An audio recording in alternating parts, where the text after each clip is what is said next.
way naturally. So with the sweets, it's Current is like about 9 years. do you like some dishes? I think I was inspired.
Number from option.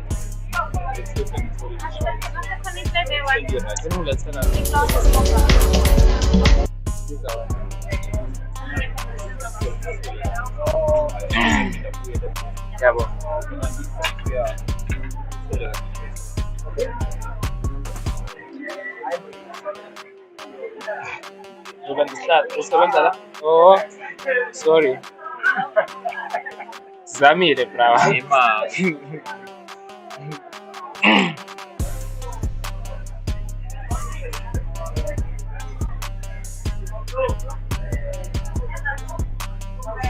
So Edward Kulo,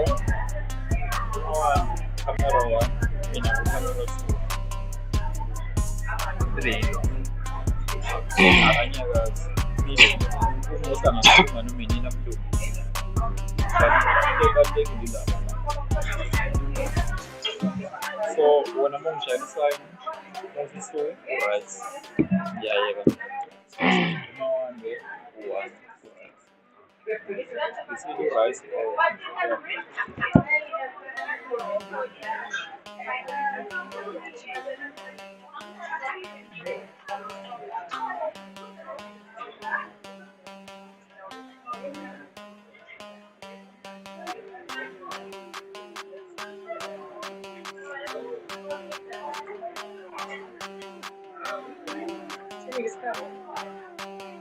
Two minutes 2.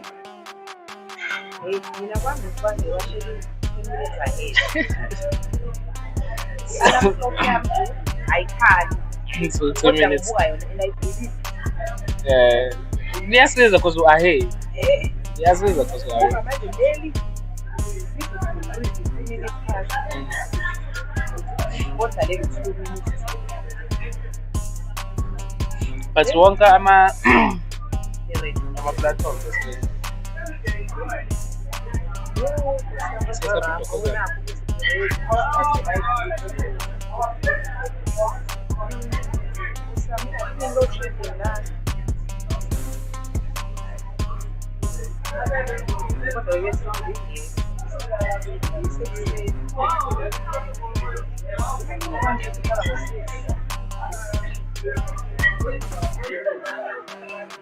For tomorrow.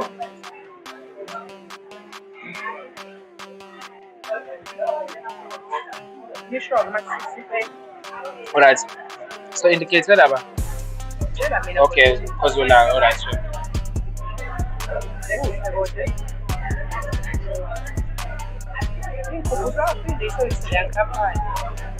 Hey, pick up man. I think kade benenkinga nawe lapha.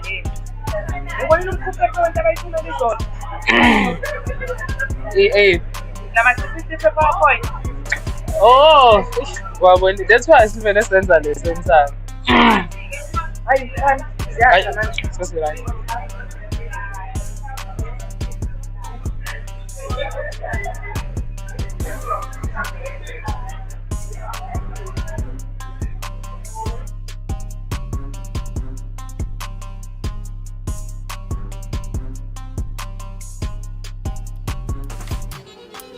Hello.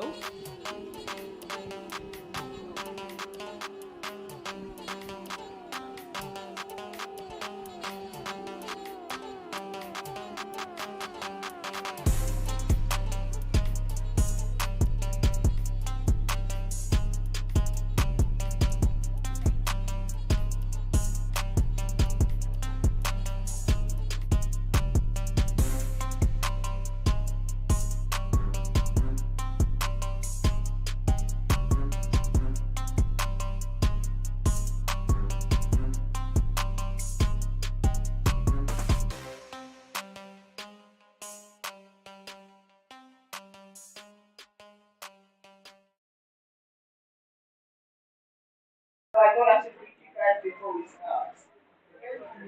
And maybe To just get the chattering at the back.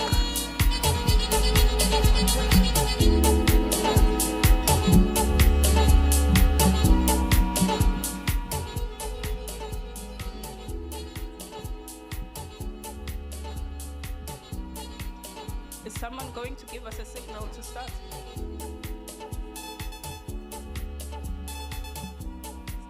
Okay. Good evening to everyone who is with us here at the Comsa Lounge, who's joining us physically. But I also want to greet everyone who is watching us from our YouTube page of the university, as well as those who are streaming live from our College of Law and Management Studies Facebook page. Am I audible? Yeah, okay. So my name is Dr. Nomkhosi Luthuli, and I'll be facilitating this live conversation with our alumni. But before I start with the conversation, I actually just want to thank all of you guys who have availed your time to be with us today. I know that you are busy people and you could have decided to spend your time someplace else.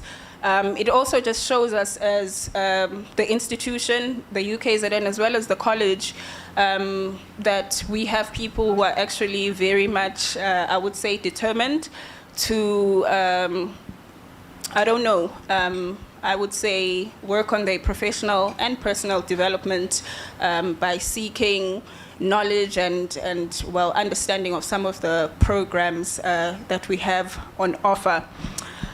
Without I know that this is the postgraduate.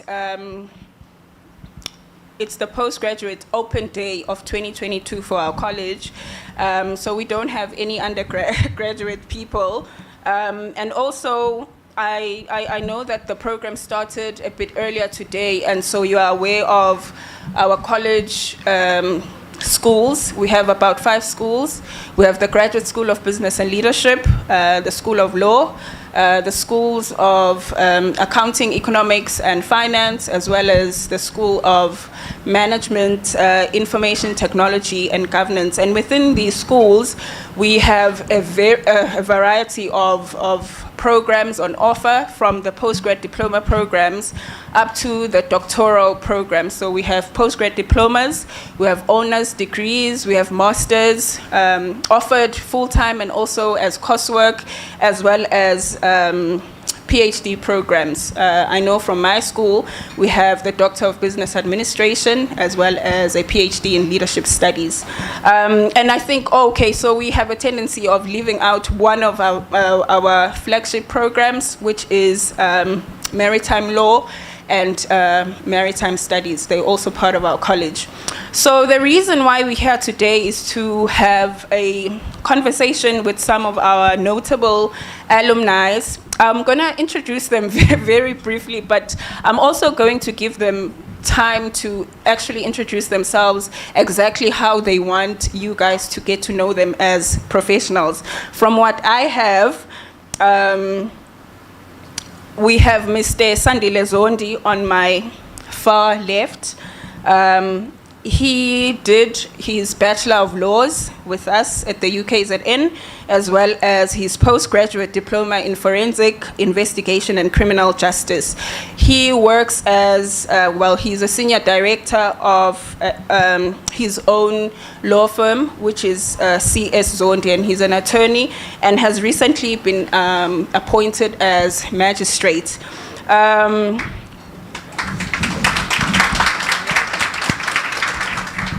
With us as well is Miss Sinegugu Shabalala, who is the lady at the center. She did her Master of Commerce degree with the Graduate School of Business and Leadership and is currently pursuing her PhD. She's working as acting director of our university's risk management services. And then lastly, but not least, we have Dr. Garth Gaffley, who is our doctoral graduate with a Doctor of Business Administration, again from the business school, the Graduate School of Business and Leadership. I know these people actually have other qualifications, so I'm going to ask them to briefly introduce themselves and perhaps maybe delve into their professional profile. Just a bit. Tell us what you've done, because I know Dr. Garth, you've done an MBA in another university, but for purposes of this conversation, I didn't want to talk about other qualifications from other universities because we are trying to highlight our program offerings as the College of Law and Management Studies. I'm sorry, I have to be petty because... I will start with you, Miss Sinegugu. If you could just introduce yourself and briefly tell us, maybe give us a glimpse of your professional profile, some of the things that I left out. I think there's power in allowing people to introduce themselves exactly how they want to be known. Thank you so much, Doctor. Good evening, colleagues, to the section heads and also the school heads. I'm greeting you all, the professors, and also the members that are with me here in the panel. It's very difficult to introduce yourself, especially when you have to go through the channel of how did you arrive where you are. Firstly, I must say I am Miss Kunene, but I'm Mrs. Shabalala. So just for clarity, in case my husband is watching, you think I've changed. I'm now a Miss. I am still a Mrs. Namkosi, presently, as you have introduced me, I got an opportunity to act as a director for risk management services. Everyone in this room will know RMS. because everyone in this room, half of the people are fed up with RMS. But I'm sure they will be able to accommodate my face today, and I know the reasons why, but we are working on that. Before that, well, let me start by where my career started. I was a teacher for 14 years, and I think I felt that my growth, my career path is moving very slowly, even though I was in a senior position in a school. But I decided to pursue something else. I got interested in the operations of manufacturing and in the companies.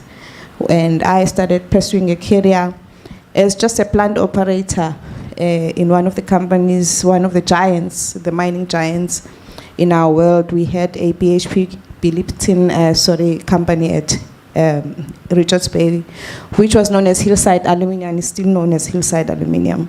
I remember in my interview, because they asked me, are you serious that you want to leave the post where you are as a teacher and you want to come here and wear boots and and wear a hard hat and wear a mask and work in such a dirty company? I said yes, because I was so interested in knowing what is happening. Fast forward, I started in the company and I started getting interested in safety-related matters. And in private companies, fortunately, when you show interest in something, they decide to develop you. So I went through that development, and in a space of a year, I got promoted to be a facilitator. Fast forward, I got a job here at medical school as a health and safety manager, and at this moment, I'm acting in this position because OHS is falling under risk management services. So that's how I came to be where I am right now. Thank you, Sinegugu. That is a very interesting background. I think perhaps maybe let's give Dr. Garth an opportunity to also just delve into his professional profile. I know it's very long, but let us know briefly what your experience has been over the years. Thanks, Dr. Lejuli. Just to say, I grew up in a mining town, Kimberley, lots of dust, and I always admired the mine dumps. And so I started at a university, I won't say where, but I studied geology and chemistry and material sciences, and started my career as a diamond geologist. Very interesting, but I was studying part-time through another institution. And I was awarded a BCom and later on an honours, and I specialised in manufacturing systems and marketing, advanced marketing, market research and international marketing. And then career moves took me through to Hewlett Aluminium. I think I bought some of your ingots from Hillside and I rolled them on the hot mill, and I also extruded some aluminium products. I spent a good couple of years there, and that was a very, very good formative time that I spent in my career, because I understood what it took to make a product, to be on a shop floor, to be there 24/7, be called out in the middle of the evening, and it's tough. Those environments are tough. Through the commercial studies, I then moved on to a company called Tetra Pak, which is a packaging company. They specialize in long life milk and custard and fruit juice cartons, and that's a whole form, fill and seal technology. So you understand, if you've got a manufacturing background, you understand how you fill a packing line and then how do you distribute it. Then I moved on to Unilever, where I moved into the commercial side of the business, sales, marketing, market development. And then in 2000, I told people I'm going on my own. I got an entrepreneurial bug that bit. At that stage, I'd completed an MBA. And went on my own, and I've had 22 excellent years with so much variety. I mean, the expression could be a chameleon on a Smartie box. I've just had opportunities in South Africa, in Africa, and elsewhere in the world. A very rich and fulfilled career. And at a late stage, I was one of the youngest students on campus. I decided I wanted to do my doctorate, and I chose, even though there was a strong commercial and marketing influence from social media platforming, understanding everything that works on front-end demand. My passion is about integrating it back into the supply chain. and how you optimize. So know what your consumer wants and know their needs and wants, or your customer, and then work out how to communicate with them and then integrate that into your supply chain. And that led me to doing and specializing in my doctorate in digital transformation and the impact on I developed a digital transformation model aimed at leadership. Global research shows that most organizations, their leadership is over the age of 45 years of age, both men and women. And that's a generation that's not as technically astute and as the younger generation of younger managers and middle managers. Your millennials and your X generation, the tipping point's reached. You guys are in the majority now. Mm-hmm. It's our generation that if we don't know your needs and wants, it's very difficult to run a business going into the future. But anyhow, let me, Doc. Sorry to just cut you there. Let me go to Sandile first, and then come back to you to delve deeper into your PhD work, because I do want you to share your PhD study deeply, as well as how your PhD journey has also impacted how you think as a business leader and consultant. Sandile, if you could briefly go through your professional profile as well, so the people know exactly who you are in that front. Thank you. Good evening to all the attendees, the panel, the viewers from the different platforms. Before I introduce myself, I just want to thank the organizers for this opportunity. It really means a lot to me. As it has been said, my name is Cyril Sandile Zondi. I come from a rural area called Indwedwe. After finishing my matric, I then went on to the University of KwaZulu-Natal, Howard, then now UKZN, where I obtained my LLB degree. From there, I went into PLT, which is postgraduate training. I wrote my board exams, and I was admitted as an attorney. I served my articles because I knew from a very young age that my dream was to be an entrepreneur. As soon as I finished my articles, I opened up my own law firm, which is CS Zondi and Associates Incorporated. I'm a sole director. I do have other directors that have subsequently joined in the firm. I've also studied further, as you would know. I've done a postgraduate diploma in forensics. I'm also a registered or licensed business rescue practitioner. My passion in the corporate and commercial space has caused me to acquire more skills and knowledge within that fraternity. When I was doing my postgraduate diploma, I was also registered at the Durban Christian Center, where I was also doing a course in systematic theology. I've also got a qualification there, which is also in the level of a diploma in theology, if I may put it in simple terms. So other than all the other qualifications that I have, I'm a God-fearing man.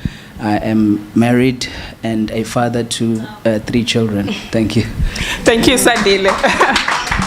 Thank you guys for introducing us as professionals, so that my audience can understand exactly who you are.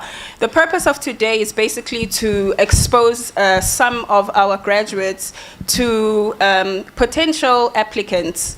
And instead of hearing it from me as Dr. Luthuli, who's from the UKZN, I thought, why not hear of their personal experiences of being students within our college, but also as students who have graduated within the various programs. So what we are going to be doing today is to briefly understand how their professional development and education, or their journey in education, has helped them carve their paths as entrepreneurs, but also as professionals and business leaders out here. So a couple of weeks ago, I was on my social media, and there was a debate that was going on about the importance of education for entrepreneurs. And there was one gentleman who was saying that a good entrepreneur doesn't need to be educated. A good entrepreneur needs to just get on with doing things. So it's all about action and failing while swimming. And it got me thinking, what if I pose this question perhaps to people who are entrepreneurs in their own right, but who have also gone through the extra mile of getting their postgraduate studies. And I want you guys to perhaps maybe help me reflect on what the role of education has been, or the role of your postgraduate education has been in your entrepreneurial endeavors. I'll start with you, Dr. Goffley. Yeah, thanks, Dr. Lutuli. I think the opportunity to study further for me was about remaining relevant. We live in a digital world. Technology is not going to go away. It's with us. Whether you're 4 or 94, technology is there. And it's only going to become more demanding on our lives. There's an expression that with the World Wide Web, everything is ubiquitous. 5G is going through us as we sit here, or 4G probably, but 5G is on its way. It can go through basically everywhere. It's around us. Everything we do is recorded, and so we go. And I think that to remain relevant, I needed to invest time in myself to study and to find out more about technology and how technology is shaping the world, our lives, and our businesses. And a lot of your, I mentioned it earlier, your leadership element in your 45 plus age group are not as technically astute as the younger generation. And my question to you as young students is, how do you lead a business when you don't understand how to delegate a digital strategy or the components thereof to your younger managers? Are you going to command respect? Are you going to lead? Or are they going to look at you and say, yes, yes, yes? Or can you say, guys, I would like some cloud technology, and one of the 5 options, either your LAS or your whichever of the 4 options that they are, your DAS, your CLAS, or whatever it is. As a CEO, you just need to know that those things are there. Your IT boss will be able to work out how to link with the cloud through IBM Watson or Google Azure or whatever it is.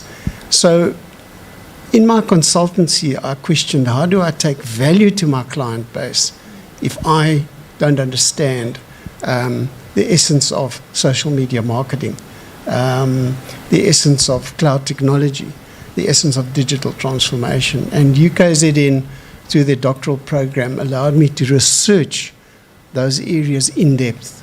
And through mixed methods research, which is qualitative questionnaires and quantitative analysis, was able to do a mixed method analysis on establishing what the digital gap in digital transformation in the manufacturing sector was.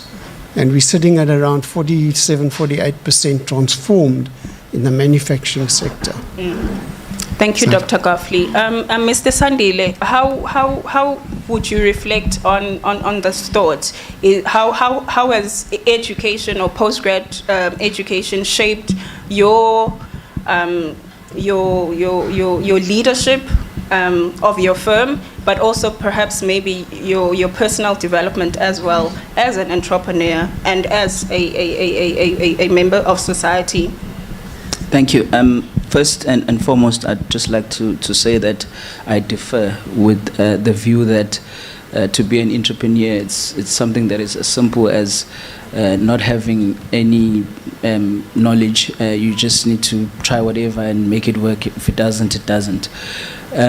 For me, yes, my definition of an entrepreneur is someone that starts up a business or businesses, and obviously taking the financial risk with the hope that you are going to succeed. Now, there are a number of characteristics that come into an entrepreneur, and the relevant one would be knowledge and skills. So you cannot succeed then if you do not have the knowledge. And your business is definitely not going to grow because you need to keep up with the trends, as a doctor has said. And if you do not take up courses like postgraduate diplomas, you are not going to be able to keep up. Personally, for me, if I take it back home, and my reasons for opting for postgraduate studies, I realized in my business that most of the clientele that we are currently servicing has a demand for a certain area of expertise within the legal fraternity, and that was forensics. There are a number of forensics investigations that are ongoing, as you see on the news and everything else that's going on in the country and in the world. And what I realized was that through the services that we were offering them, we were not able to reach out to our clients with this specific service. What we would do at times, we would acquire consultants, and that meant that our revenue is limited to us having to split the revenue. Now, what that happens is it does not allow for the business to grow. Remember, when you start up a business, there's always this limitation of funding. Now, you cannot start the business and then just set it up with all the various departments. So as an entrepreneur, you need to understand that business. Now, you cannot understand it if you do not have the skills and the knowledge. Now, for my business to grow, I needed to understand that I have to acquire the knowledge and the skills, and when I did that, I was able to provide that service. And in so doing, it has helped us a lot because I speak to you now today, we were able to open up a complete branch in Pietermaritzburg where we provide forensic services as well as other labor-related services which our clients require. And this now brings me to my next future endeavor, which is to study in industrial relations. And that is something that I'm looking to take up possibly next year, and also on the postgrad level, just to acquire that skill so that I can be able to offer my clients that sort of service. Yeah, I like that you still have further ambitions to skill yourself and just to perhaps maybe delve deeper in some of the points that the both of you have shared with regards to whether you're an entrepreneur, that if you are an entrepreneur, some of the most important things to do is think innovatively, and for you to be able, obviously, to think innovatively and adapt to some of the changes that are happening, you need to be a skilled workforce. I wanted to just ask a question, more especially to you. I don't know if you work independently and alone, or you have a team that you are managing, but I wanted to ask the both of you if you guys have within your businesses skills development units where you skill your workforce as well, considering that you really are prioritizing education, the importance of upskilling yourself as an entrepreneur or a professional. I would say that as a startup, you are forced to do that. And I say that because if you look at the competition around you, I'll speak in my situation.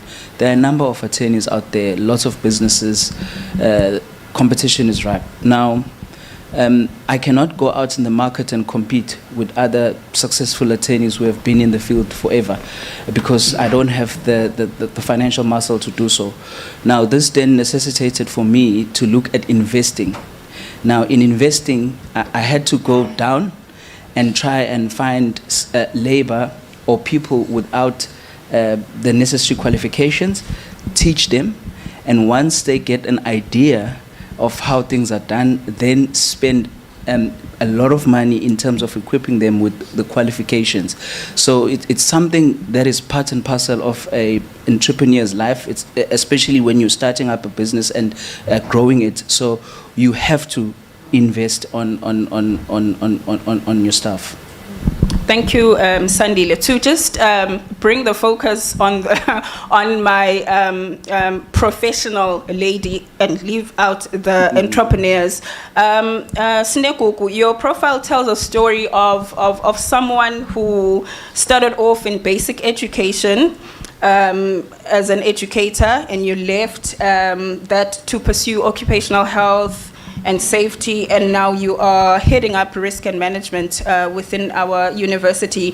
I just wanted to find out, how have all these experiences that you've had that are very much varied, because looking at where you started and where you are right now, I just want to understand how each of those life experiences culminated to making you the professional that you are today. Thank you. Finally, we're back from from entrepreneurship. There's nothing wrong with the entrepreneurship. Actually, we all towards that. In the next 5 years, I'll be retiring. So I will have to, every collection of what I've done and whatever study I've done, it will contribute towards what I want to fulfill when I take the rest finally. I know I'm seeing faces when I'm saying I'm retiring. Yes, I am retiring in 5 years. I will summarize it, Dr. Nomkosi, because it could be long. When I was a teacher, I did the diploma in teaching, and I did a number of courses because at the time, that was what I wanted to pursue. But the minute I moved to BHP Billiton, the whole song changed because the teaching qualifications were not enough there. I had to start skilling myself on a number of things that are related to production. And as I moved to OHS in the same company, I started doing auditing, I started doing the ISOs. I went and did the safety diploma, but I didn't finish, I just did the certificate. And that's when I moved to medical school. Boom, when you're in medical school, it's not production. It's about managing the laboratories, it's about research, it's about students, medical students. You need to find your niche. And then I started looking at other postgrad diplomas. This is where I want to emphasize that sometimes you have to tell your mind that you have to start from the bottom before you go up. So I studied a very undermined degree at Prof. Sibanda, the BBA. Not because I didn't have other qualifications, but I came at night here, stayed with people who are 21 years old when I was above 30, who were playing in class, listening to the lecturer, leave the lecture, and then you'll be just 3, the old go-go's would be there. So I had to go through the 3 years, but I was very happy because I knew where I was going. I couldn't do the PGD before I did that degree.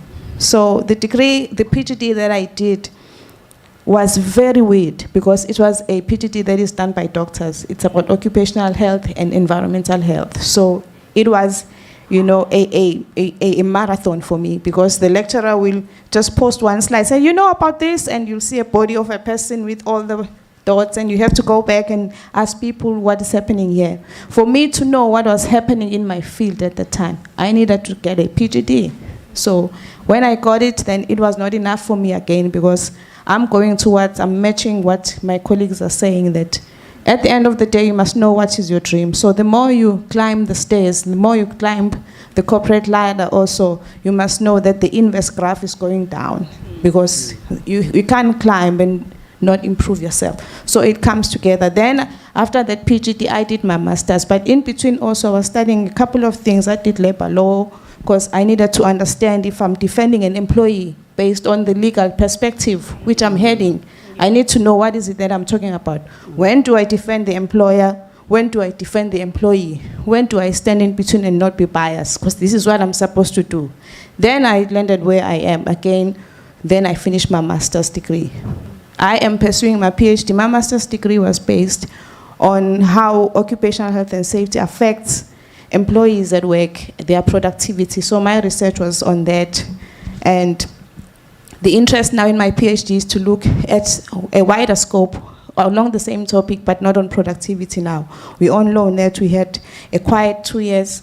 There were risks. We couldn't be at work. And I always ask the registrar, so if something could happen now, we're ready to go back. Are the universities ready to continue with the normality when COVID kicks in again? And I know, so most of us know that 2 days ago it was announced that we are having another spike. So this is what I'm going to be going through my PhD, checking if really why universities and educational institutions are thinking that OHS is something that happens, at Mondi or at Transnet. It's everywhere where you sit. Even at home, I think my boys were tired of me, because if you put something here and you leave it where you didn't take it, I will remind them that you're causing a risk for somebody else because you're putting something that you didn't take. When they put a pen, I will call them that you see the pen, the handle, somebody will bang this handle and all your oil will spill over. Come and put the handle this side. They were sick and tired of me. So it's the life that I'm living. That's why I'm saying after this, I'll still continue with pursuing the occupational health and safety because it's the core. So that's how my studies, my PhDs and my certificates and any program that I did contributed to who I am today. Because I can boldly stand as a woman, somebody touched on that and saying, you are in a field where normally it's men that are trusted with the position that you handle. I think people who have been here at UKZN will agree that there has never been a woman sitting in the position where I am. But I am bold. I know that I am going to be able to make changes because of the PhDs that I've studied. Because you don't just study for having the degree, but you take the knowledge that you gain from there, you apply it. I am doing the SMDP these days, and I'm seeing a lot of application that I'm coming back to apply at risk management services for changes. So this is how it helps you. Okay. Thank you, Snekuku. I like that you have actually given us some sort of a picture of how the journey is not as easy as we would think of it now that we read your profile, but it touches on the complexity of balancing everything, thinking, strategizing also about what you actually want to do with the qualification that you are enrolling in. But as we talk about the complexities, what I actually want to find out from you guys as well is how you could inspire someone who's watching there and is sitting and is thinking, well, they've done a whole lot of things. They probably also raising kids, running their families, working in their law firm, assistant directors of such a big responsibility in a big institution. How do you guys balance work, life, and studies? I'll start with you, Dr. Akafli. Yes, there's something called the wheel of life or the cycle of life. And in essence, it's the design of a wheel into however many quadrants you'd like to have in that wheel. Normally it's 6 to 8. And it's things like family, hobbies, friends, faith, work, whatever. Now, for that wheel to rotate smoothly, you need balance on that wheel. We all know in the car you hit the pavement and suddenly the front suspension pulls the car to the left or the right, or the wheels wobble. The same thing happens in life, is that you have to maintain the balance. In the digital age, we're online 24/7. We can't rest. We can't get away. That SMS, I better send it. That WhatsApp, oh, who's talking to me? How many likes did I get on Facebook? Who's talking to me on LinkedIn? You know, there comes a time in the day when you say, close the laptop, switch off the phone, and just have life, you know. So that balance in life, if there's anything I've learned, is critical. Family is very important.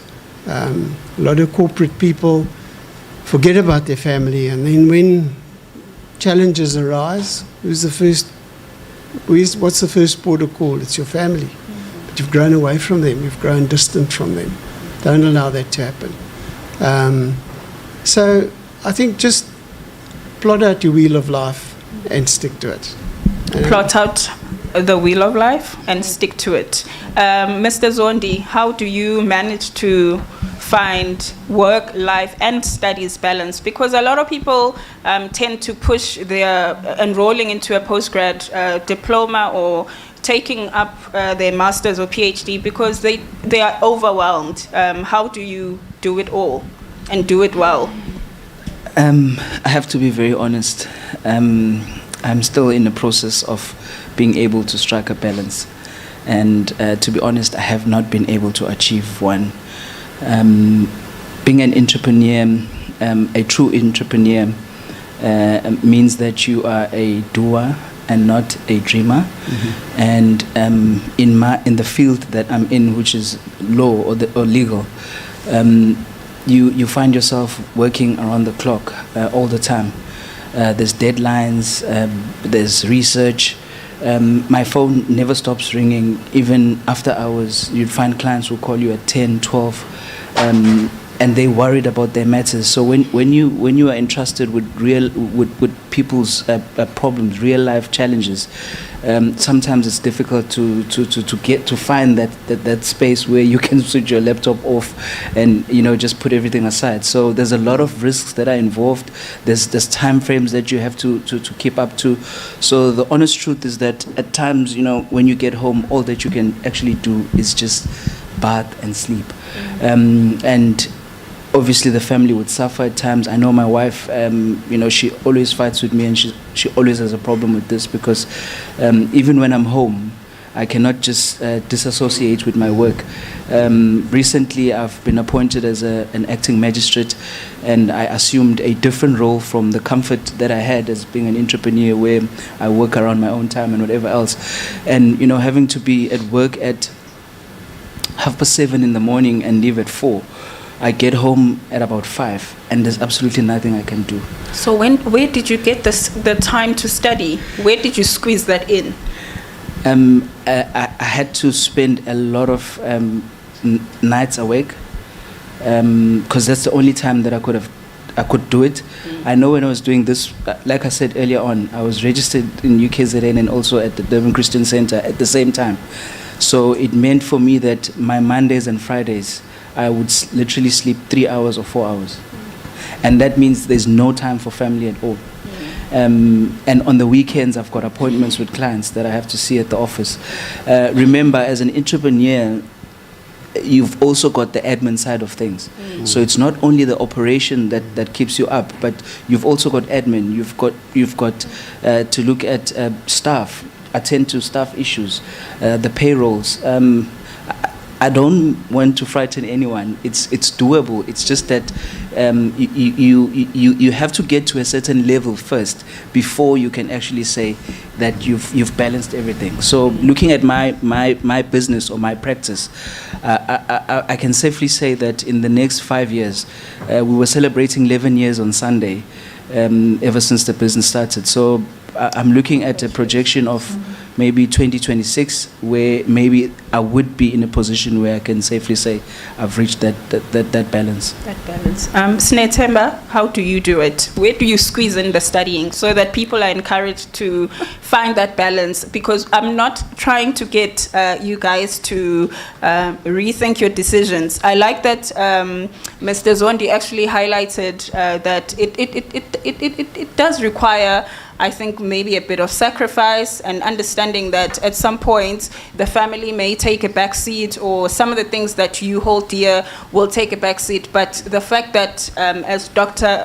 Gafli said, balance can be found if you just maneuver around and set your priorities right. How do you do it, Sinetemba? It was a complete change. I must say, if you start something, then it means there are things that are going to get a 10%, some a 2%, some a greater percentage. I'm not going to go to the time when I was doing BBA, where I had children at high school at that time. So I had to attend here. They finished perhaps at 5. So they had to understand that when they finish at 5, they have to find something to do because I have to be in class. So that was something that I had to bring to their attention, that there's going to be a change for this long, and you need to adapt to that. If I may make an example, again, when I started my master's in 2019, in 2020, and there was COVID. In between COVID, I had an injury. I had an accident. I was in a wheelchair for a month. And at that time, I was supposed to be doing interviews, collecting questionnaires. There was a time when I was dependent on my wheelchair. In my mind, I had to not forget that I had a master's degree waiting for me. So while I was dealing with the pains, the complications, it was December, the whole leg was swollen, the 2 stitches that side, got septic, I couldn't move, but in my mind, I was thinking of the master's degree. I was also thinking of being a mama at home. I didn't have a helper. I had a husband, a typical Zulu husband, where you have to cook, and he wants putu and cabbage, so it's about balancing your scale, like Wabuzondi is saying, that sometimes you want to do everything, but there are things that stopped totally. I like traveling, I like going to music shows, but I couldn't do that at that time. So it's a choice. It's doable, but it's all in your mind. You tell your mind that what comes first, what comes second, what comes third, who is going to suffer the most. Make sure that the person who's going to suffer the most understands what you're going through, and when everything is done, then go back to your normal, if you do have a normal. Thank you. Thank you guys so much for sharing that. And in light of what you just shared, I want you guys to think about all of the challenges and all the balancing acts that you had to try out to do what you needed to do, and perhaps maybe reflect on those challenges with sharing your experiences in our college. How was your experience while registered for your PhD, registered for your master's, and while pursuing your postgrad diploma? We'll start with you, Dr. Kafli. Yeah, I just think that the challenge that one has got to be met. One has to find the time to meet the challenge. If I look at what the program afforded me in terms of time, there was a huge commitment. Don't let anyone say a doctoral program, a master's program, an honours program is a walk in the park. These are extremely exacting academic exercises that one subjects yourself to. In the doctoral program, you're left largely on your own. In the MBA program, you've got classmates and study groups, and you work off each other, you work with each other. When you're in the doctoral world, it's a lonely world. You've got a supervisor who can be nice and can be not so nice. And we won't go into any of that, but it's a challenge. And, to regulate, you get a certain number of chapters that have to be completed over whatever time period you've set for yourself. To stick to that timetable, you're asked in your proposal to recommend your timetable. It's very challenging to meet the deadline. Chapter 1's in, start on chapter 2. Then there's an interruption, or a client wants you to do something. You've got to travel. It's juggling all of that, but for me, the challenges were to meet the deadlines of the program and to make sure that whatever was put to paper made sense, and that the content and the research, when you undertake a quantitative exercise and your sample size is 2,500 people and you're interviewing chief executives of a business, you can't use MailChimp or one of these, Google distribution programs. It's going to go straight to the junk mail. You've got to find out who that individual is. You've got to make sure that the PA knows you're going to be sending the questionnaire through. And to do 2,500 emails on your own, to ask someone to fill in 10 minutes what you need, and then to get on a 2,500 sample around a 10% response rate, that's disheartening. But when you look at what you need statistically, it's rewarding, because you then are able to synthesize your research. On the qualitative side, it was also about interviewing people. if you're not adept at sitting across the table, being relaxed with someone, an interview can be very intimidating, especially if the person you're interviewing has got experience and status on their side. They can be condescending. It can unsettle you. Don't let it. Just be yourself. Ask your questions. Take notes. The best thing to do in any environment to make someone feel important is just take notes while they're talking. And Okay. Snekuku, for you, how would you say you found our college and, well, the particular school that you were registered in supportive in your endeavors? I must say, they are supportive. They do respond, but the time when I was doing my master's was a difficult time for everyone. It was when there was COVID, and there will be times where you will want to speak to someone to get more clarity, but unfortunately you won't be able to. And the emails, due to the nature of the time that we were at that time, you'll find that also, much as we expect them to respond on the emails, but it was not easy for them as well. So I will say it was a very awkward time. So it would be difficult for me to really rate whether they did bad or they did well. I will say they did well, they tried. I can see them there at the back because they know I will come and ask them. They did quite well. Well, there is always a room for improvement, I will say. We can be a better GSB, we can be a better school or a college if we can also adapt to some methods where you are able to speak to students, like Dr. Kath is saying, that there are times where your response will be needed right now, but unfortunately, because also they are faced with other things, they wouldn't be able to do that to us. Mr. Zondi? I'd say for me, the challenge is, number one, when we started the course, there was no COVID-19 pandemic. So I would attend 3 days every evening a week. I'd leave work at a certain time and drive to the institution and have a lecturer in front of us and, other colleagues sitting there engaging. And then when the COVID-19 pandemic was announced, everything suddenly had to change. I remember at some point the course almost ended, and we were asked to write motivation letters as to why the course should continue and why do we want to continue in light of the COVID-19 and everything else that was going on. So we had to motivate for the course to continue. Fortunately for us, it did. But having to now migrate from a classroom environment to an online learning was really difficult. It was even difficult to write tests, exams, submit assignments on online.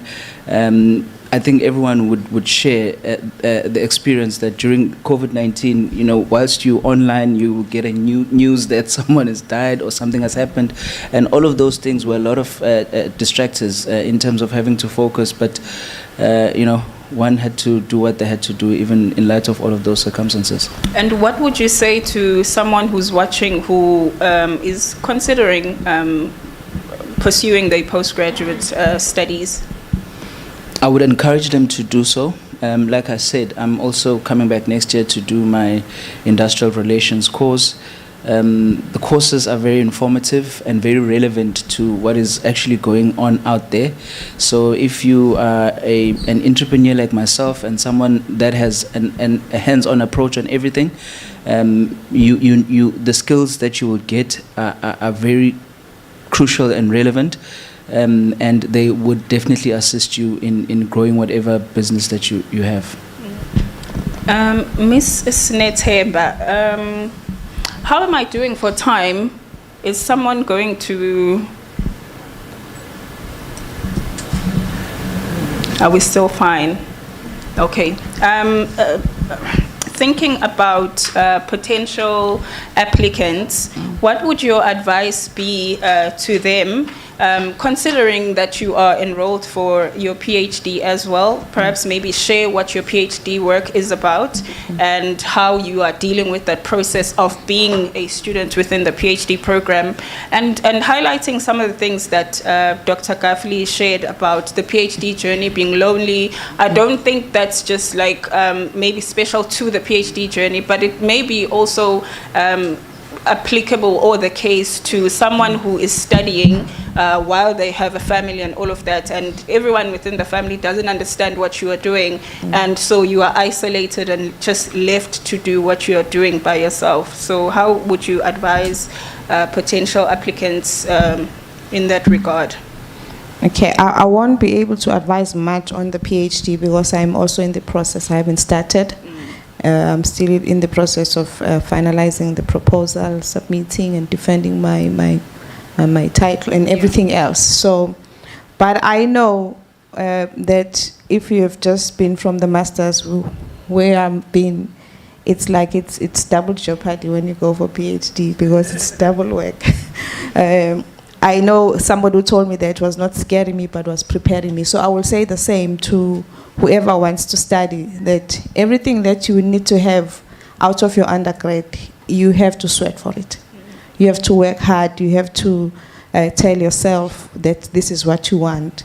I was sharing with someone that there was a time when I was writing my dissertation, I didn't know which is my writing here, which is my supervisor's, because so many things had changed, you know. And also, again, this person, a friend of mine, said, no, you are thinking too much, you're overthinking. Just go with the flow, this is how it goes. So I'm of the understanding that the PhD would be the similar one, because also my research with masters was a full research. I didn't go for attending courses after, so it was really hectic. So I am prepared because I think this is the last lap, though I'm still going to come back for industrial relations too. But this is just the last lap. My mind is set for the pace, which is a challenge for me, being in the position where I am and the issues that I'm dealing with at work.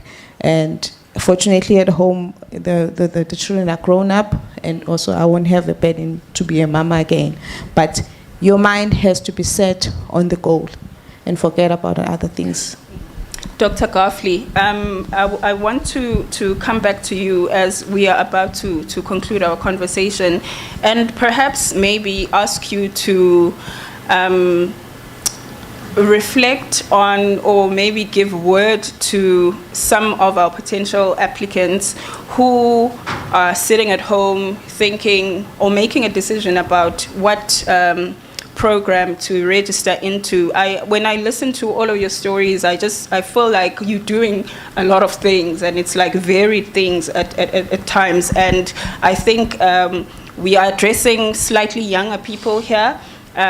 So what I want them to maybe take away from this conversation is that they can become anything that they want to become. And given that the times are changing and we need to adapt and we need to be building resilient societies and all of those things, how would you advise an individual to become whatever they want to become? You are a consultant, you are a business leader, and you are also tapping into your academic pursuits as well, with having done the PhD and now considering doing your postdoc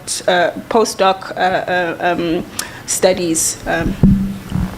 I think very simply, there's something called vision, and there's something else called a brand.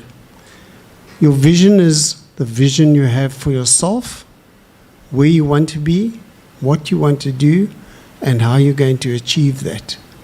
The brand is you. I would hate to be a first-time entrant into the job market today, because for every one position in this country, there are applicants like you cannot believe. Our country's commitment is to employ people. I can only encourage and say, prepare yourselves along the entrepreneurial route, because that is where you as a brand, you as a person, can realize your dream. You can create employment for yourself, and you can employ fellow South Africans. I think the position where I find myself now, I've been blessed. I've been truly blessed in everything that has come my way. It's time for me, and I've been doing it, to invest back in my fellow human being, to coach, to mentor, to sit with young people, talk to them. I'm in the Lembe Chamber of Commerce as a mentor, mentoring 2 established businesses in the North Coast area. So wherever you can plow back into your community, I honestly believe it's so important. But in terms of studying, select your path. Your study must be a joy. What you do must be a joy. You must live your dream. And so select your study path. If you feel you're more research focused at doctoral level, I guess it's the PhD direction that you move into. If you are more practical academic and you want to do a study that's going to help you, like with myself, take my content back to my client base. How do I sit with a 23-year-old brand manager and talk sense to them about social media platforming, where I know work I've done with smaller entrepreneurial businesses who haven't spent a cent on marketing. They've gone Instagram, they've gone Facebook, and they've built their businesses using social media platforms without spending a cent. And honestly, those businesses are flying. So live your dream, select your path carefully, and balance the act. Find time for everything. Some of us wake up at 4 o'clock in the morning, and by 6 o'clock you've done 2 hours of good solid studying because your mind is fresh. 4 o'clock in the afternoon, it's not as productive. But thanks. Thank you, Dr. Kafli. And in parting, having gone through the application process, become students, and gone through your various programs, what would be your parting words while reflecting on how the UKZN has helped you inspire greatness? You run a law firm. How has being a graduate of the College of Law and Management Studies helped you inspire greatness in your space? Like, what sets apart your law firm? First, I graduated this year. Is it this year or is it last year? Don't even remember. April this year, I think. Yeah. So during the graduation, I was one of those people who were asked to take photographs, and there was an article that was done. So that really helped me a lot in terms of my profile. I remember going back to work in the Durban Magistrate Court. Almost every magistrate wanted to register and do a postgraduate diploma. So I can say in that space alone, it has been very significant in that sense, that it has inspired that greatness that everyone now just wants to do this course. There's great demand, I know, in forensics and also in the industrial relations. In terms of my business, I said earlier on, we've opened up a new office altogether in Pietermaritzburg. Our clientele has grown from national to a district level. In terms of the work that we're getting, I've been involved in a number of forensic investigations already. And one other thing that would emanate from that is that from that forensic investigation, you would end up sitting in a panel as a chairperson. So it just broadens the horizon. And to the youth out there, or the new generation, there's not a lot of opportunities that are around or that are going to come knocking at your door. So studying helps you to create that door so that when that opportunity comes, you know you are ready. Ms. Sinetemba, how are you inspiring greatness, or how has being a graduate of our college made you inspire greatness in your area of influence? Well, because we are wrapping up, I think I will repeat what Mr. Zondi has said, that you somehow find yourself being in someone's light, and you become a reference, and people will be able to come to you and ask you and be inspired by what you do, because you got this opportunity. For me, it's on both sides, being a student and also being a staff member who has an opportunity to study where I am working. So that becomes a light on its own. I remember when I visited other universities trying to gather information on how they are, the portfolio where I'm sitting, how they're doing and how they're doing things differently. I found myself having to be the person not on the receiving side. I also had to, say a lot to them and encourage them in how we do things, because they were also believing that from where I was coming from, I could be inspirational. I could be inspirational to what they do. So this really has helped, and I will emphasize that don't ever look down on any PGD course. There's no course that is a waste. Anything that you like, anything that Dr. Garth is saying, you like my study that I'm pursuing is it's what I'm passionate about. So stick to what you like and also really consider doing any PGD course. Thank you. Dr. Garfley, in ending, this is the end. You are one of our, I don't want to use the terminology of old and young. You are one of our seasoned or senior academics, graduates, and I just want you to also reflect. Also, in ending, I know in conclusion, I know for myself how you are inspiring greatness. To see someone who is advanced in their life, not old, advanced in their life, pursuing their postgrad degree at a PhD level, it is inspiring in itself. But I just want you to reflect on how being a graduate of the business school and also just going through your DBA at your age has helped you inspire greatness in your area of influence. Well, I'm truly indebted to the business school for its greatness and helping me be great. I went home to Kimberley this last weekend and I celebrated my 50th year reunion after matric. So I've been around a long time. But however, I consult in a world that's a young person's world. You guys. I consult with managers at a slightly older age group level. What this doctorate and this institution's given me is a belief and a confidence in myself that helps me very positively. You've got 20 seconds when you walk into a room for people to make up their minds about what it is about you. Are they going to listen to you or are they going to ignore you? 20 seconds. It's 3 steps across a room. So walk in, be confident, be great, because that's what this institution is going to give you as entrepreneurs or as employees in your companies. Just live your dream, walk tall, and it's a great institution. Thank you, Dr. Garfley. I think we are short for time. Could you guys please just give a big round of applause to my panelists?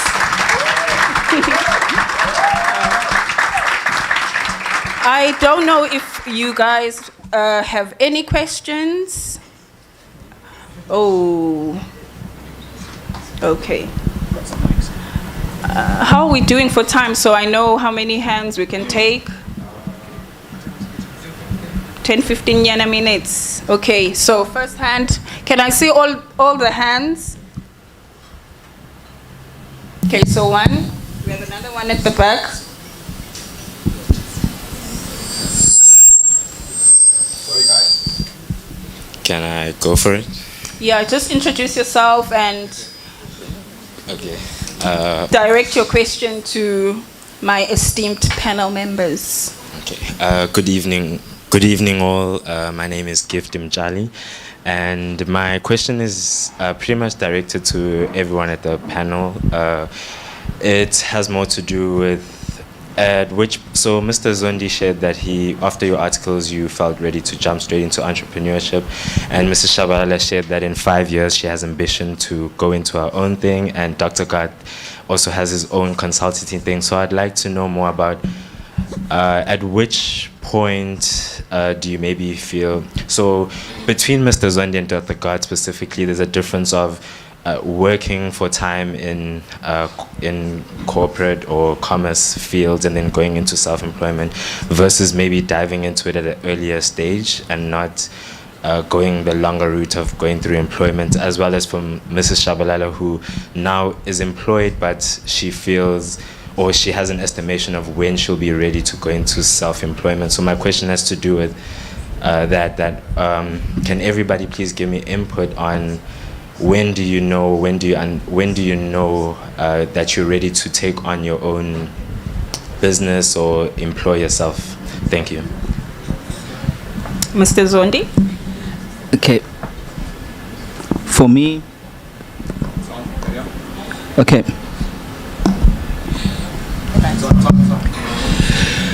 For me, I think the most important thing that you need to do without having to think about when to do it is you have to be passionate about whatever it is that you want to do. So for me, it was easy because of the passion that I have.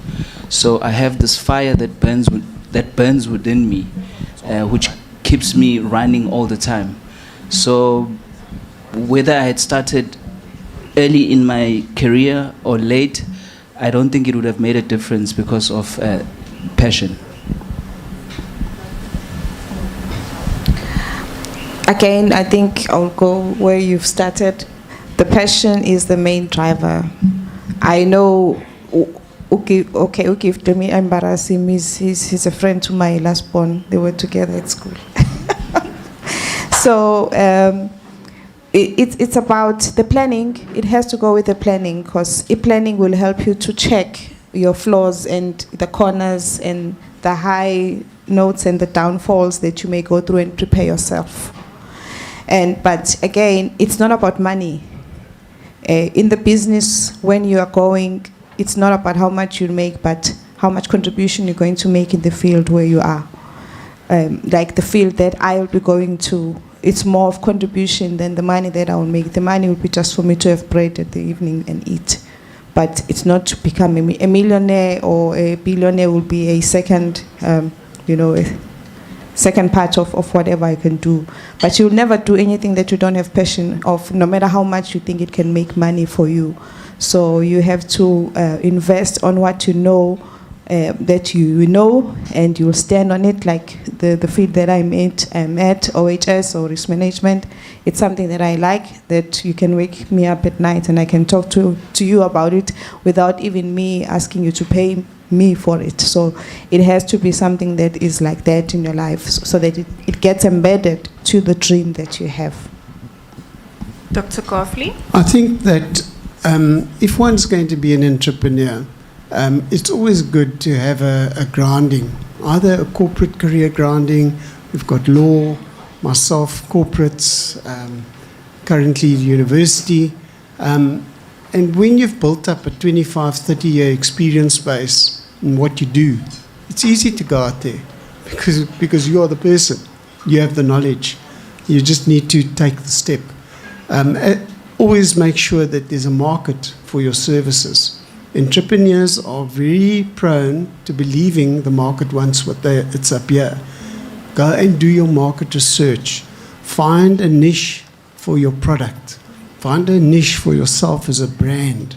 If you're a gift and you're a code writer, then put it on social media. Tell the world, LinkedIn, Instagram, you Mr. Coder, you can do Python, you can do SQL, whatever. And advertise and market yourself. But my point is, if you have the opportunity to get experience, it's always good to go out on your own from experience. I had 20 years in corporate and I've had 22 years in consulting. But that corporate experience in manufacturing, technical manufacturing, sales and marketing and supply chain have stood me in very good stead in my entrepreneurial career, because you can draw back. When I was there, what did I do? I did that. And your ability to think. Just be great about yourself. Believe in yourself. Mr. Zondi, how long after you had graduated did you then decide to open your law firm? Just tying into Gift's question, because I think he felt as though, there's a varied steps of Dr. Coughley spent time in corporate and then made the decision. How long did it take you after you graduated from law? Okay, Gift. My plan was to be admitted as an attorney post-graduation, and then practice maybe under someone else or in a practice for 2 years or 3 years. That was my plan. Remember, I said from a young age, I always knew I wanted to be an entrepreneur. But I thought I would start later once I've acquired the exposure and the experience and whatever else. Little did I know that immediately when I enter into the workspace, this passion that was in me would not allow me to wait any longer. So for me, I didn't have to look at the market and study the trends. It was just a passion in me and wanting to make a difference that led me to immediately make that decision very early in my life that I'm not going to wait. I'm just going to open up my own law firm and then just take it from there. Where's another hand? Okay, there at the back. Good evening. Our questions are almost the same with gifts, but then I want to involve on the concept too. So I think, or I feel like this new generation or this new youth has lacked the beauty of education. We only now acquiring to study, to find work, or just to occupy ourselves with the qualifications to get work, but not to use this qualification as our panel. They use their qualifications to start their own businesses, to lead communities, or to achieve or to be where they are right now. But then what will you say to students or to the young generation about occupying themselves or their skills to become and apply all this they study in their institutions or in their postgrad levels to be ready or to start their own businesses or to be great leaders? Thank you. You guys get the question. You can go. Anyone can go. What I've noticed with the current generation of the youth, they're lacking self-discipline, and they get distracted very easily. Now, self-discipline is a very important component. Now, if you are not disciplined, you're not going to succeed, and you are going to be distracted, and you're not going to be able to apply yourself like we have done.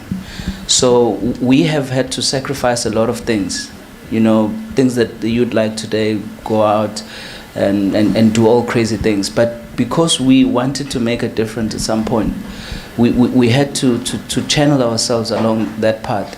And it takes a lot of self-discipline and also sacrifice. So I think if the youth of today or the generation of today could learn from that and take that and wait on certain things, you could follow suit to the path that we've also traveled. Some of us, he said he was celebrating his 50 with his reunion. I was celebrating our 33 years after matric with my class. So sometimes at that time, when you leave school I wanted to do orthopedics. I was passionate about stitches and my parents said, we have never had anyone around here who has that degree and who's making life. Teaching or nursing, choose. I chose teaching. But at the time, that's not what I wanted. So you have to strike the balance between wasting time or buying time to go where you want to go. So for no reason you should be stagnant and saying, I'm waiting for my dream. Because you'll spend a lot of time trying to pursue something that requires you to start from somewhere.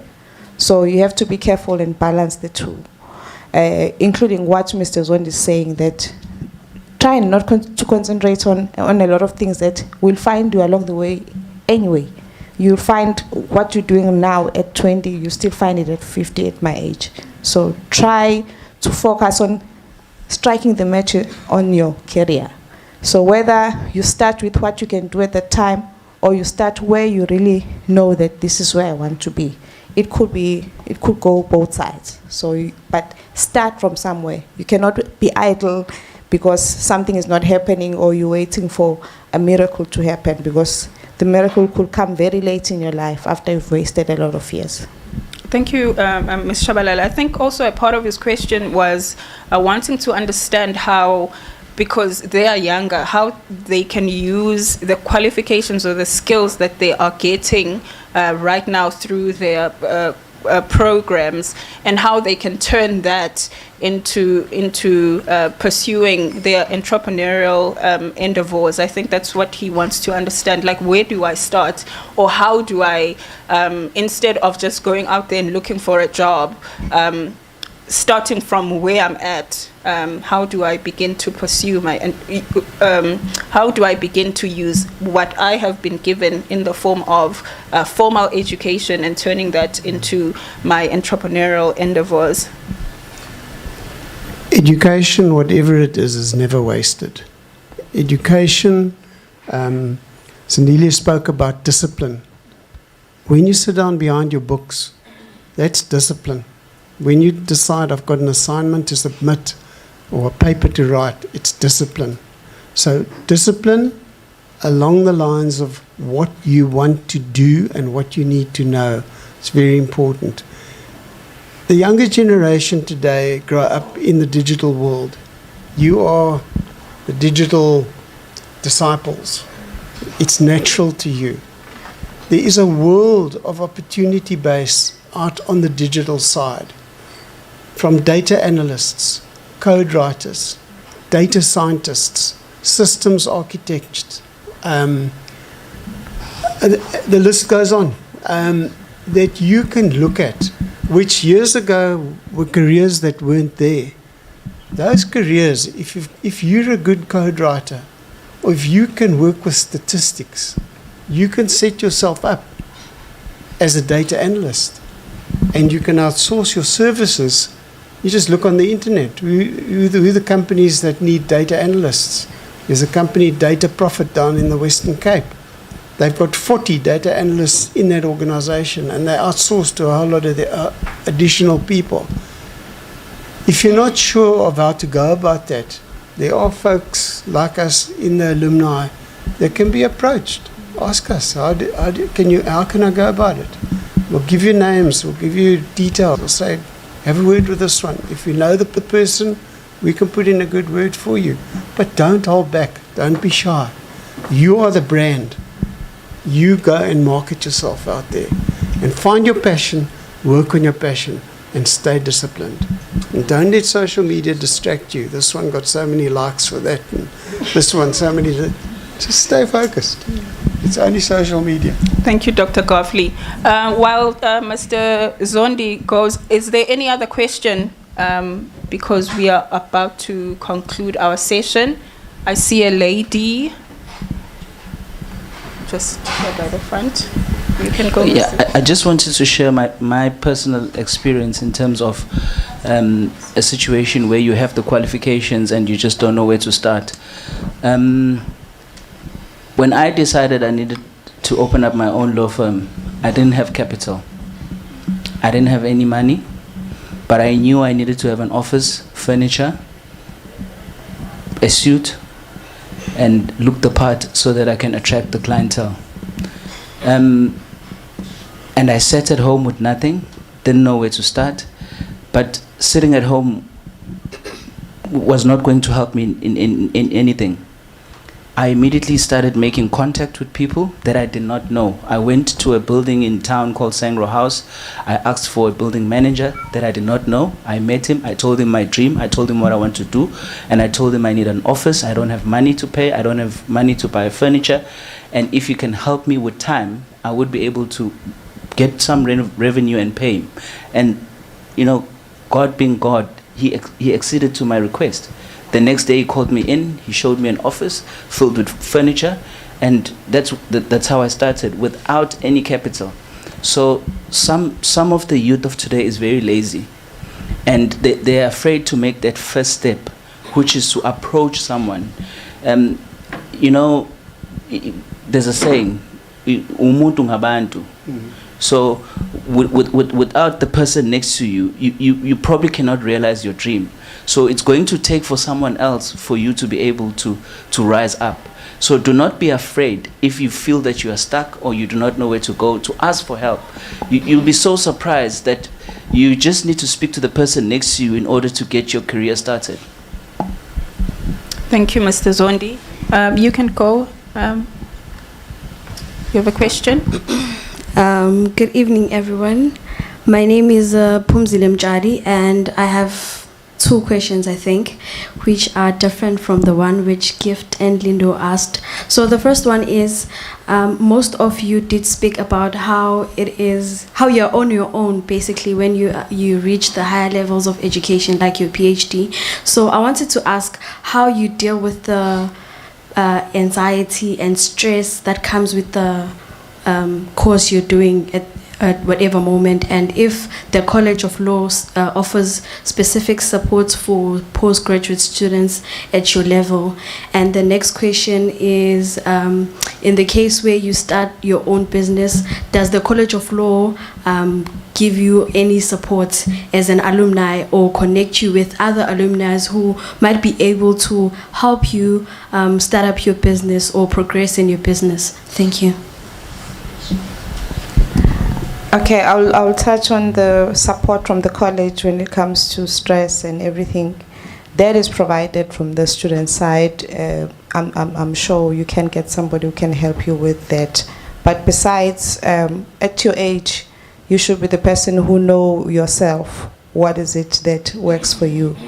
For instance, for me, I get very stressed and I have anxiety if I keep touching on this and then I leave this and I'll end up the whole day not knowing what I was doing. So it helps me to write down that today I want to do 1, 2, 3, 4. And whenever I've done that, I cross it, even if I don't finish, but I have that satisfaction at the end of the day that I've done point 1, 2, 3, and 4. So you need to understand yourself. Some people, when they feel that this is not coming together, they go and sleep. Some people take their techies and run, just know who the self that you are, because what works for me might not necessarily work for you.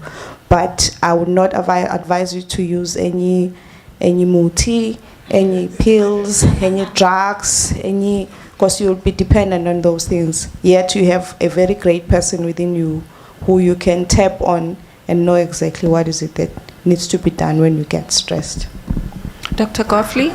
Yes, I think when one is stressed, it's important that you have some outlet for that.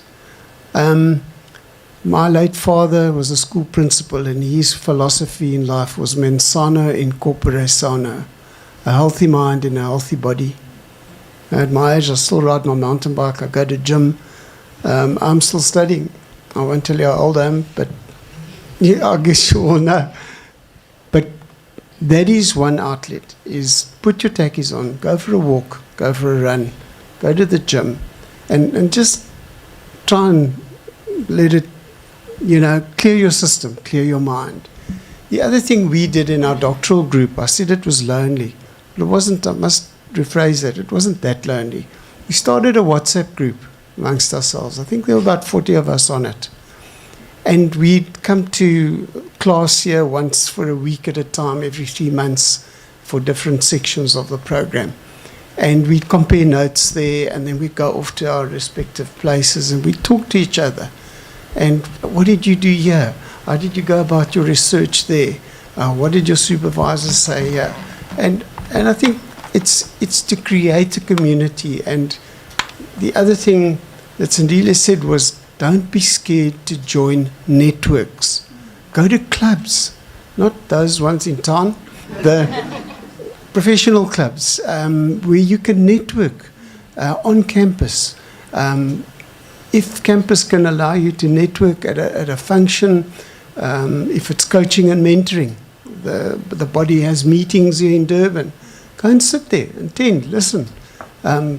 Don't be scared to go up to someone and say, I'm still studying, but I loved what you shared. and people will talk to you and they remember you. And don't be scared to take a digital call card. There's no paper anymore. Have your details on your phone and just send them your details, and ask for their phone number. And in so doing, you build up your network. And it's all about network. Mr. Zondi? One of the benefits with postgrad is that you get to mingle with people that come from different careers or fraternities. And that alone opens opportunities for you. I know with myself, I was in a group where there were other students who were just graduated undergrad and then they were doing the postgrad, but also had intentions of studying or being in the legal fraternity or space. And I was approached by one. He spoke to me and requested if he could come and join me in the firm and be part of CSON and Associates. I asked him to send through his CV. I looked at it and I was impressed looking at his results and what he has achieved. And then we interviewed him, and I'm speaking to you here today. He's my candidate's attorney. So for him, it was just that simple. We were in the same class, we graduated together. He saw an opportunity, approached me, and it was only that. Just to add on to the question about support, I think the university as an institution has a student wellness center where students, whether they're at undergraduate or postgraduate studies, get support in terms of their mental health and wellness. So that is available. In terms of the question about the college supporting entrepreneurs and all of that, I don't know, I just saw a program that our PR was running to recognize some people who are in the social entrepreneurship space. I don't know much about that. I don't know if there's anyone who would like to. Yes, I see a hand over there. Can someone yes, just for that. If anyone else has a question, we can just take one so I can adjourn today's meeting. Do we have another hand? Does anyone need clarity on anything before? Any hand? Going once, going twice? Over to you, ma'am. Thanks so much. No, just to say that UKZN Incubate is a part of the university, and they run a program for students who aspire to be entrepreneurs, and you can work through that program. They have training, they have a competition, and through that program you can even get funding for your small business. So there is that kind of opportunity. It's not run at college level, but it's run at university level through UKZN Incubate. Thank you so much. I'm going to just read out something because we have a lot of young people here. I know maybe the mature people are watching via our Facebook page or the university page. But once you get to postgraduate studies, I would say more so honors, masters, PhD, we tend to refer to ourselves as we are now researchers, we are academics, and I don't want you guys to not want to take that leap of, treating, exploring postgraduate study as something that could actually open up your endeavors. So I penned this because a lot of people who have actually gone through postgraduate studies kept saying, if you're an academic, you can never be an entrepreneur. Education doesn't really help us think, or whatever the case may be. And I don't want you guys to think that way. I think formal education opens up your mind, and it's an opportunity for you to actually reflect and sit down with yourself and ask yourself what it is that you really, really want to do. Whether you want to be an entrepreneur or be an academic or want to be a professional within corporate, the education that you will receive is enough to help you, I think, discover yourself in that way.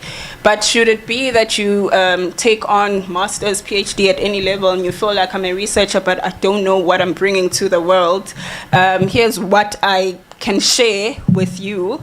It says, dear researchers, not every researcher is intended for life in academia. Corporate companies, the government and non-governmental organizations are in need of your skills. The general assumption that no one wants to hire highly skilled people is unfounded. It is also untrue that academics or researchers have no entrepreneurial inclination. Well, I believe that for myself. As a researcher, you are trained to identify and clearly articulate problems with the aim to provide potential solutions. Your ability to adopt the right methodologies for problem solving is important for maximizing profits for businesses and for maintaining their competitiveness in the market. Businesses, organizations, and society are ever evolving and require the dynamism of a thinker.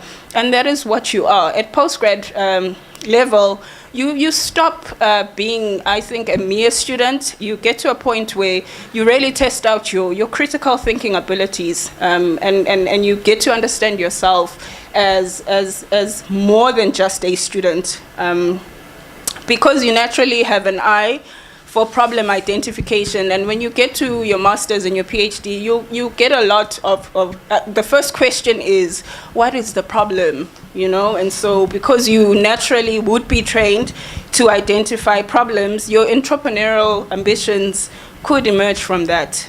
Businesses, by their very nature, are founded on problem solving through service or product provision. So because you naturally, I think I'm reading that again, don't get lost in your area of specialization. So whether you do law, you do leadership, you do supply chain or economics or whatever the case may be, there are fundamental skills that you will learn beyond the content of your niche. And if you're a thinker, a critical thinker, an analytical thinker, you will be able to discover yourself, discover your ambition, discover what your strengths and your weaknesses are that could help you harness all of the skills that you will learn through formal education or some of the experiences that you will get as someone who's working in a corporate or wherever. Harness that and leverage that for your professional development. They matter. So don't look at yourself as someone who will be left with a master's degree or a PhD with nowhere to work. You could find your entrepreneurial inclination from that, because as researchers, we are problem identifiers. And the world that we live in today is a world that requires a mind that is able to think. You must be a problem solver. We are sitting here today. Look for problems. Look for what you can do as a service. What can you offer as a service to solve whatever problem you're identifying? If it's not a service, then what product can you come up with to solve whatever problem you are seeing in society? We talk about the fourth industrial revolution. We talk about innovation. We talk about sustainable development. Some of the issues that we are seeing in the world now that are forcing us to think about sustainability issues will require innovative minds. And if you do not take yourself and position yourself as a postgrad student who is willing to identify problems and actually center yourself where the societal issues are, you are not going to be able to live out the dreams that you have for yourself. So always look for problems in any area of influence that you may find yourself. I think that's that for today. Thank you guys so much for being with us from early on up until now, and just for being patient and for treating me and my panelists with so much understanding and respect. Thank you guys so much. And thank you to you guys. Thank you very much.